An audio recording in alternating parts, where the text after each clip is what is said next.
The Nicomachean Ethics of Aristotle. Read and presented by George Pitropogiannakis. Book 2. Chapter 5. Now, what the genus of virtue is has been said, but we must not merely speak of it thus, that it is a state, but say also what kind of a state it is. We must observe then that all excellence makes that whereof it is the excellence both to be itself in a good state and to perform its work well.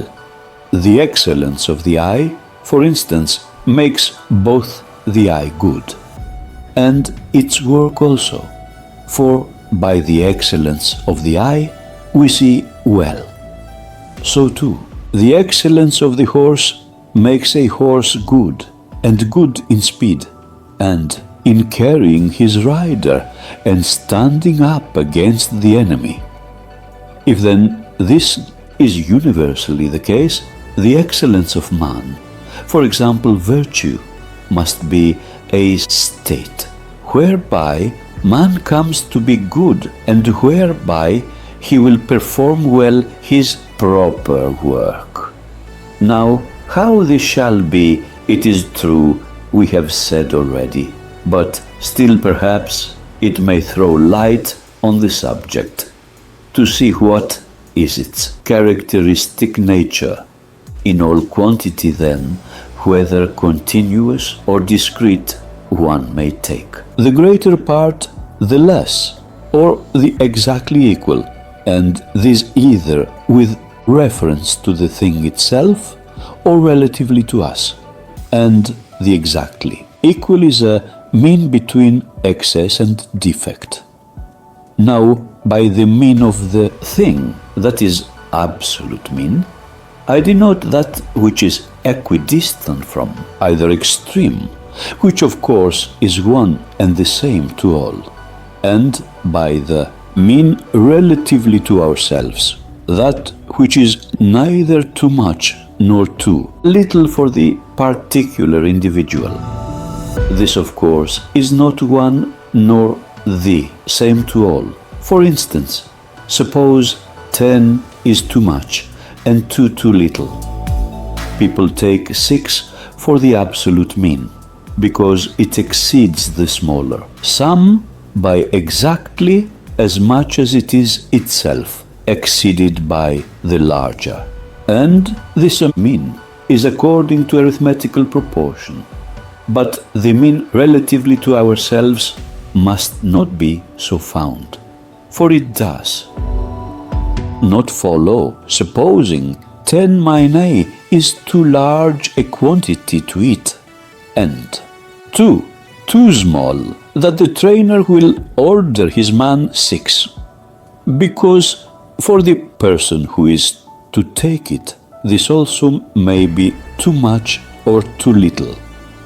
For Milo it would be too little, but for a man just commencing his athletic exercises too much. Similarly, 2 of the exercises themselves, as running or wrestling. So then it seems everyone possessed of skill avoids excess and defect, but seeks for and chooses the mean, not the absolute, but the relative.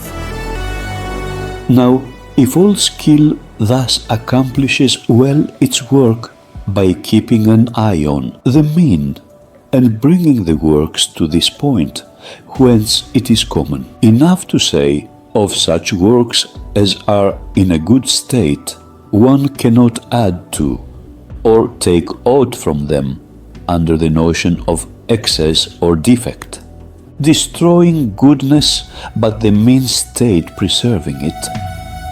And good artisans, as we say, work with their eye on this, and excellence like. Nature is more exact and better than any art in the world. It must have an aptitude to aim at the mean.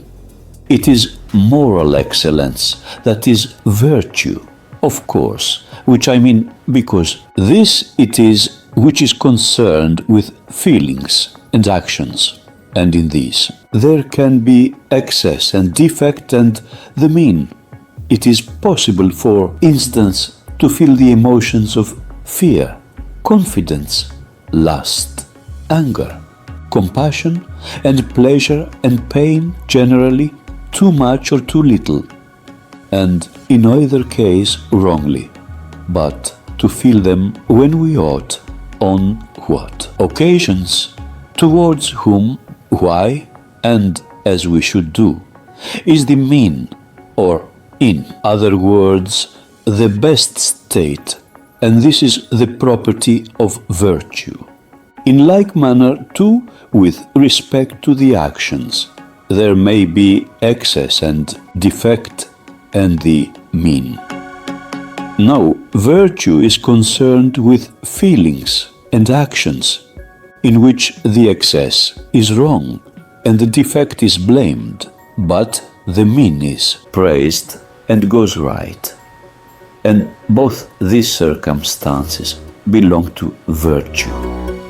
Virtue, then, is in a sense a mean state, since it certainly has an aptitude for aiming at the mean. Again, one may go wrong in many different ways, because, as the Pythagoreans expressed it, evil is of the class of the infinite, good of the finite, but right only in one, and so the former is easy, the latter difficult, easy to miss the mark, but hard to hit it. And for these reasons, therefore, both the excess and defect belong to vice, and the mean state to virtue. For, as the poet has it, men may be bad in many ways, but good in one alone.